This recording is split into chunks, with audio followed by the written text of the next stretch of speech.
bori bilan yashashga odatlanaylik. Bori bilan yashashga odatlanaylik. Orzu havasga berilavermaylik. Bormi oling, yo'qmi kutib turaylik.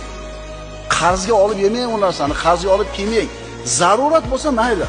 Qish keldi, ko'mir, zarurat, pulingiz yo'q, qarzga olib turing.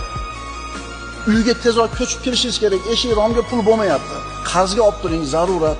Lekin bizni olayotgan qarzlarimizni hammasi ham shunaqami? Aksariyat orzu havasmi? Bu qarzni, mana shu kreditni zararlaridan protsent, foizlar. Kreditlarning aksariyati ribo bilan, foizi bilan beriladi. Bu esa ribo, gunoh kabiralardan. Isrofgarchilik, hashamat yana bitta zarari.